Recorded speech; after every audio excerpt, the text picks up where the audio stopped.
Hello, I'm Paul Perrello, and welcome to the Philly Factor. In the heart of Center City, there's an organization dedicated to innovative and high-quality care for cats, dogs, and other small animals. The Morris Animal Refuge provides a full range of preventive, protective, and adoption services for abused, neglected, and abandoned animals. For those of you who have heard of Morris Animal Refuge or may not have heard of the organization, it was the first in the United States to care for cats. This organization was founded by Elizabeth Morris, and it is pretty much on the cutting edge from the very beginning, even today, when it comes to animal welfare. Elizabeth Morris was one of our nation's pioneers in the area of animal welfare. The refuge continues to operate in Center City at its home on Lombard Street. It's run by a small and dedicated staff whose primary responsibilities include animal care, adoptions, and humane education. Some of those folks have taken time out of their busy day to be with us here on the Philly Factor. Let me introduce three of the members of the Morris Animal Refuge. Joining us is Wayne Humphrey. He's the president of the board of directors for the Morris Animal Refuge. Joining Wayne is Louis Checchia, executive director, and Wendy Evans, operations director. And I want to thank all of you for being with us here on the program. Thanks for having us. Before the show, I said that I think Morris Animal Refuge is perhaps one of the best kept secrets in Philadelphia. We're going to change that, hopefully, with this program. You know, a lot of people may have heard the name, but they really don't understand its place in not only the history of Philadelphia, but really, Wayne, in the history of animal welfare. It's interesting. I think one of the most definitive things is the fact that, you know, Elizabeth Morris, along with, you know, founding our organization, was also one of the seated members of the board that founded the PSPCA, which is the first animal rights organization of the United States. And it was really when she returned back to Philadelphia and realized how long of a duration of time that it was going to be before any real impact was going to happen for the actual day-to-day lives of the domesticated animals that were, you know, sick and dying on the streets, that she took it upon herself and to use her own personal resources to take on this ambitious endeavor of trying to change the outcome of what would happen to the domesticated animal of that day. Louis, explain the, I guess, the mission then of the Morris Animal Refuge, because in its 142-year history, the mission has pretty much been the same since its founding. Right. So our mission basically is to never turn away an animal in need. So in over 142 years, we've never turned an animal away from our doorsteps, and that's we have a very simple and clear mission. It's animal welfare and to take care of every animal that approaches us or comes to us. And, you know, we are America's first animal shelter, so as I always think, you know, with great power comes great responsibility. So not only are we responsible for the animals that come through our doorsteps, but we're also responsible for communicating to the Philadelphia community, to the nation and the world about animal welfare and, you know, how to treat animals and how to care for them and really how to coexist with, you know, these beautiful creatures. Yeah.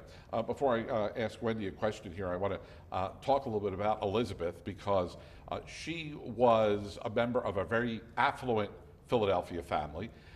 Here she is, a woman in the 1800s who's taking this proactive role in doing something about animal welfare.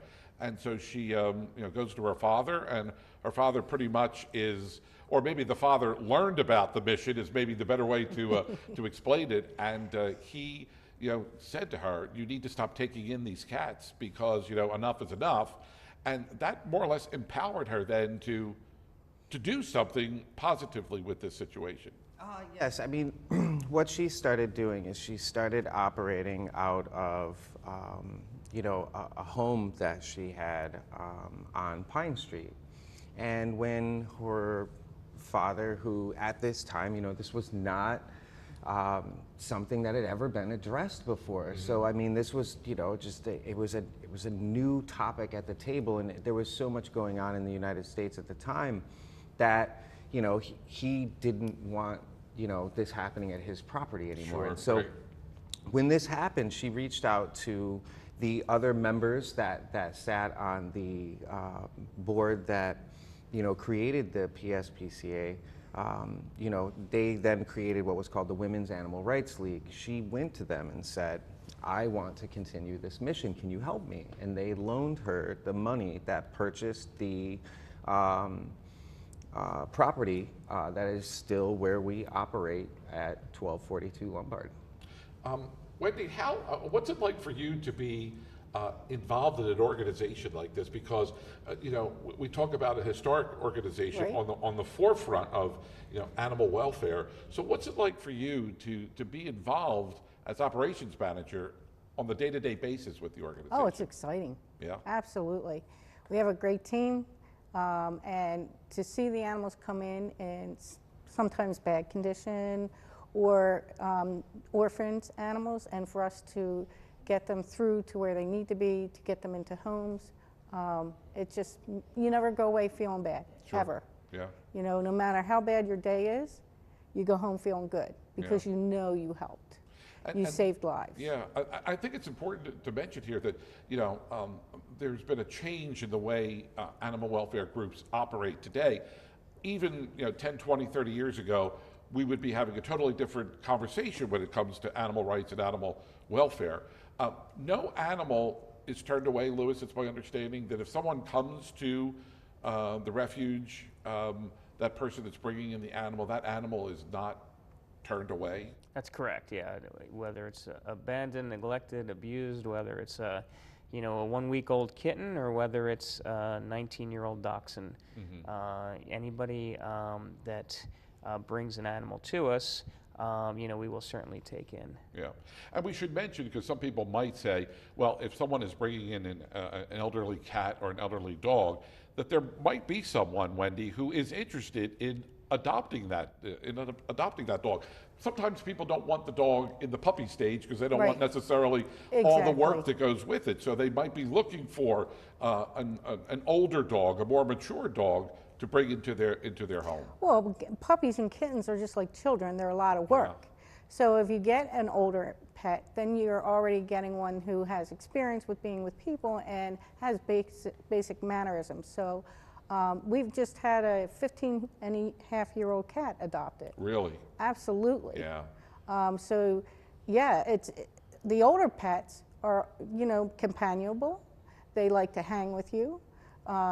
You can take them anywhere, but they don't have all that excess energy. Sure. That's going to wear you out. Yeah. So if you're looking for a companion just to hang out and have a good time, you want to go with your older pets. And Paul, sorry. And as you Yeah. mentioned about, you know, 20 years from now, the scene really changing. You know, there's several surveys that I've recently read on, you know, the top breeds for people to get. And, you know, smack dab in the middle is this new breed called shelter dog, mature shelter dog. Yeah. And the reason is exactly what Wendy said. Puppies aren't for everybody. You know, somebody wants a true companion, somebody, you know, a 5 or 6-year-old dog that's, you know, been house trained and it's calm, basically sits on the couch and you come and you love them, you take them out.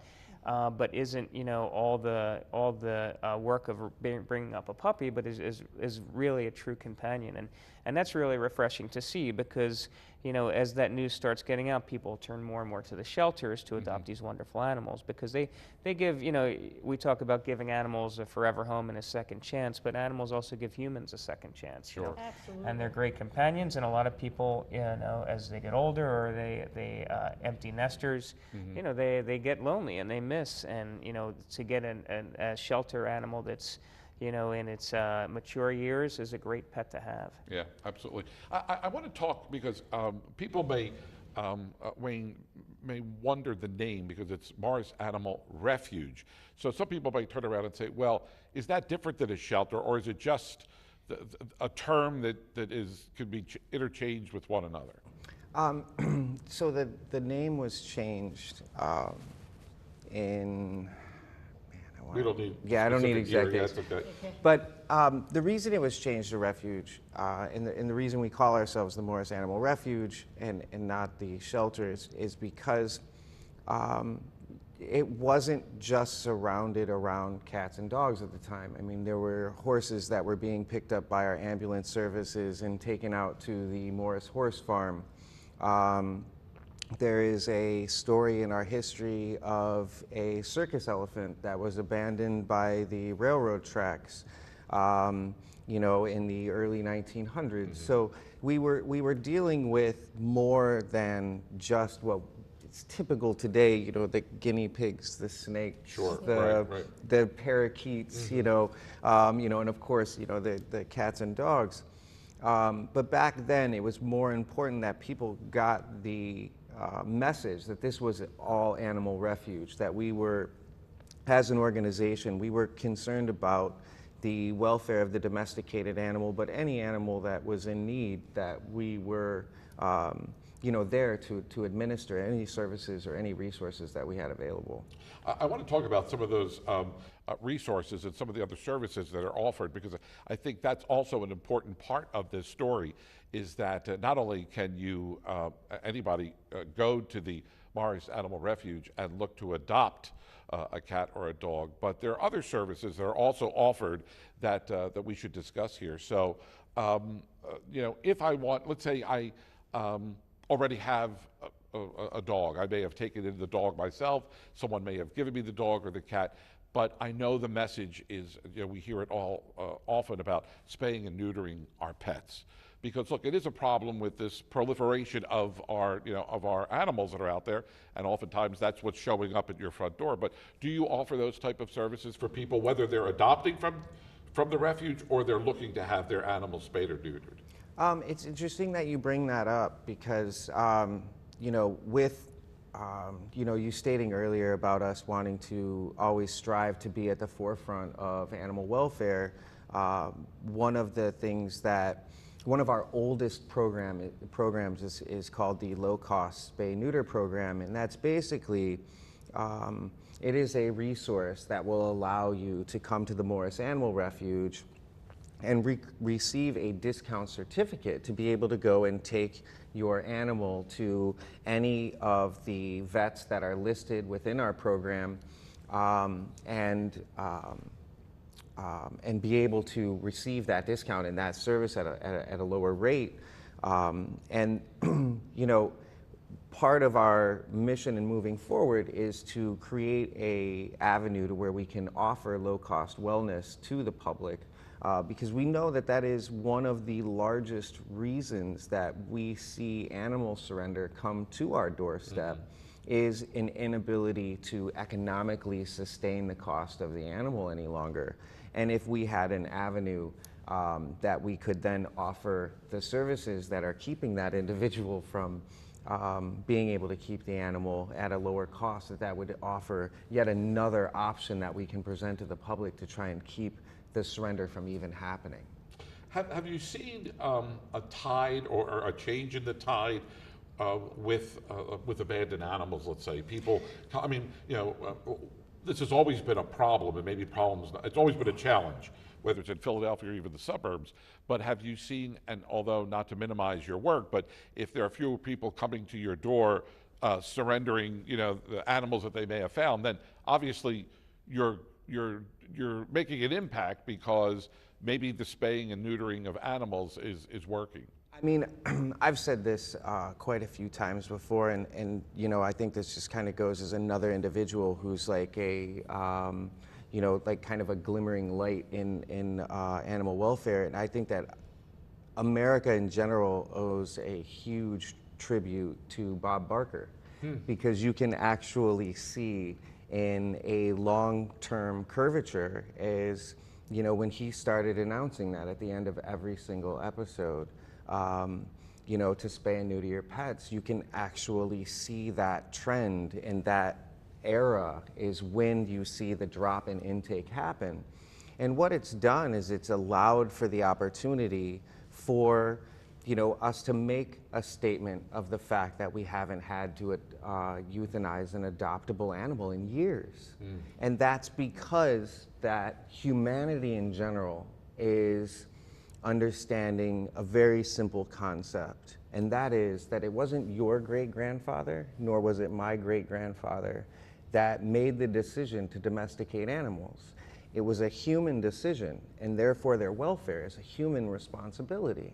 So it doesn't matter whether you have a cat or you don't have a cat, or you have a dog or you have 4. Their existence was a human decision, and therefore their care and welfare, it's a responsibility of all of ours. So, you know, it's through all of this innovative programming and all of these great ideas that come out of the staff of the Morris. You know, Wendy just started a program to offer animals to educational facilities and charter schools, so that we have a place, you know, to immediately be able to get guinea pigs and these very low maintenance animals another, you know, shot at having a, you know, a future and people to care for them. Sure. And what school kid, what classroom wouldn't like to have a guinea pig in the classroom? Not that it would necessarily take their attention away from the lesson, but I'm sure teachers are incorporating that pet into the lesson plan. Oh, absolutely. And in the contract, the teacher actually accepts the responsibility and keeps the pet at the end of the school year. So it's not like we don't know where it's going to be or what child it will be turned over to, Sure. where their parents might feel pressured. The teacher actually accepts the responsibility from beginning to end. But we've already had such great feedback and pictures from the classes, and it's just phenomenal the way that it's really helping the kids. Well, that's a great program. It really is a great program, and taking education to the next level, if you will. I know we're also just about embarking on or in the middle of kitten season, Lewis. So can we talk a little bit about kitten season? Sure. So kitten season, as you can imagine, is when spring comes, and you know, the Easter Bunny's an Easter Bunny for a reason, right? Right, It's about reproducing and filling the earth with life again. Sure. So as it happens with kittens, we get a lot of kittens. And with a lot of kittens, they require a lot of special help. Just yesterday, we received 2 litters of 1-week-old kittens. And there's about 12 of them. They require feeding every 2 hours. Yes. And around the clock, and we have, the people who work at Morris. It's not just a job; it's an adventure. So we take we take home the kittens. We take it on our own interest to take care of them. We also have a great foster program that Wendy's put into place that really. We have a great community of when we get kittens, we call, and you know our friends of Morris come out and help. So it takes a village to care for these kittens. But we, you know, around kitten season, we're always looking for extra help. We're looking for extra donations for formulas and blankets for people to help. And what we get are these wonderful little kittens that people just love to adopt. So it's a special time for us, and you know, it creates a lot of resource demand, but it also creates a lot of happy people. So. Absolutely, yeah. And the work has got to be very gratifying, and I just see on the smile on all 3 of your faces that you really enjoy what it is that you're doing, and I'm sure that goes with all the volunteers and all the people that work at Morris. And We couldn't do it without our volunteers. Yeah. Absolutely not. Yeah. Our fosters and volunteers have helped get us where we are now. So that's where our life saving comes in and our numbers come in. And that's, you know, we have a satellite adoption site at Pet Value on City Avenue, and volunteers run that. Okay. So, yeah, absolutely. You know, you can't show enough appreciation Sure. for what they do. So if a person wants to then come in and maybe they're interested in adopting one of these kittens that just came in, I mean, can they, and we would show the website, the phone number and the address on the screen, but can they, is there, you know, does the website show these pets for adoption, or do they come in, or do they go to like Pet Value and see the kittens there and decide that they might? Well, the ones that are available are on our site, but we don't put the foster ones up except to advertise them that we need foster homes for them. I see. Because you never know what's going to happen. If they go into a foster home, because they take such good care of them, they always have the first option of adopting. I see, okay. So I wouldn't put them on hold for someone else, because then their friends and their families, and most times the fosters don't even come back. They get adopted out through the family. Sure. Or at least half of them do. Yeah. So, yeah, so we don't put holds on those Yep. per se, but absolutely any kittens that are available, we will put up as soon as they are Yeah. ready. Louis, how confined are you with the actual location in downtown Philadelphia? I mean, if, let's say, hypothetically speaking, one person comes a day to your doorstep, rings the bell, and says, "I have, a litter of kittens that I need help with, or I'm looking for a foster family for them." I mean, do you put those kittens up at the location on Lombard Street, or do they automatically get put into a foster home? So give me an idea how that whole process works. Sure, and as with everything, it ebbs and flows, right? Sure, So some yeah. days we get a lot, sometimes we don't get as many, but really what we have is our facilities, the original house, Elizabeth Morris, started with the organization, and we've expanded through the years, and we actually own almost 3 properties there, and we do work in it very well, but we would like to expand in the future. But Sure. Right now, as far as the amount of animals we get, we have plenty of we have a network and a community to take care of those. So if we find that we're getting more than can be physically handled at the facility, we have fosters, we have transfers, we have relationships with rescues and other shelters. We also have the pet values. So we find a way to make it work, really. Sure. Yeah. And our shelter manager, Anna Rodriguez, she's very good. She runs our foster program. And the last 3 litters that have come in, she got them out the same day. Wow. So she's very on top of it. We just got, well, now we have 13 that just came in. So she's already working on them, but the staff is splitting them up and taking them home and caring for them until they can get into foster. Well, it's fascinating work, and we talk about the work that goes into the organization. So I'm suspecting you're looking for donations. That's always good because yes. that helps you in your mission. But you're also looking for, I guess, volunteers, whether they want to be a foster family or they just want to volunteer their time once a week, more than once a week, once a month, or whatever. So give me an idea, Wayne, who you're looking for. Who might be your typical candidate for a volunteer? I'm going to have to say that there is absolutely no typical candidate. Because we are a organization that is Center City based, we have a very small footprint. We are a board-driven organization. We are a committee-driven organization. We depend on volunteers not only just to walk our animals and get them out and get them fresh air or to take on fosters, but we also have volunteer positions that help us re-strategize marketing opportunities, such as coming up with t-shirt designs. We have volunteers who come in who are financial experts and work with our financial committee and help us come up with new strategies to create revenue sources. So there's all different types of ways that you can be a volunteer of the Morris, because one of the most common borders to entry that I see most people have in animal welfare is they're like, oh, I could never leave. There's no way I could walk out the door and leave those animals there. And I understand that. Sure. I'm one of those individuals where it's, it tears at my heartstrings. But there is the opportunity that you can help out animal welfare without having to put yourself through the emotional struggle of it and still do just as much work for the animals overall. So I would have to say that to answer your question, we have opportunities for just about anyone to be able to put forth a contribution. I want to mention that if you would like to call the Morris Animal Refuge for more information, if you're looking to volunteer, the number is 215-735-9570. Of course, you could also go online to morrisanimalrefuge.org, O-R-G. That's morrisanimalrefuge.org. They're located at 1242 Lombard Street. And, remarkable work that is being done there. And whether you're a college student, whether you're a retiree, they're looking for your help. They're looking for your support. And donations, yes, they're more than eager, and they will welcome your donations, because ultimately that money goes into the organization. It only helps you in your mission to continue this legacy of Elizabeth Morris. And she walked the streets of Philadelphia. I mean, she's one of us, and it's remarkable that 142 years later that work continues. It truly is a remarkable story.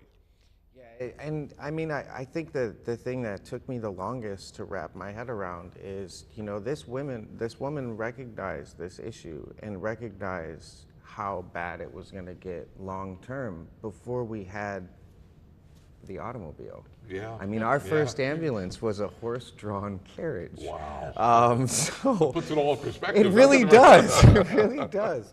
So you end up, you know, I think one of my favorite parts about being involved with the Morris is the fact that I get to touch a small piece of a very long legacy of very self-motivated individuals that, you know, whether they're volunteers, whether they're staff members, whether they're even in our executive level, whether they work with our development team,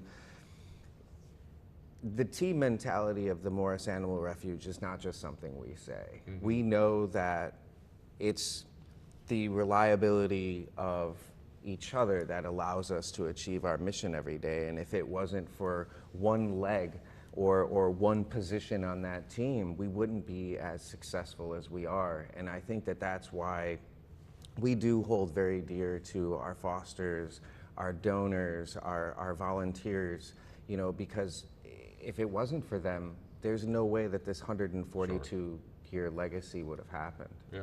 Well, we could go on for another half hour, needless to say. Reach out to them online or by phone or stop in. And if you want to volunteer your time and if you want to donate, we recommend and suggest that you do so. I want to thank my guests from the Morris Animal Refuge for being with us here on this edition of the Philly Factor. Until next time, thanks so much for being with us. My name's Paul Perrello. Have a great day.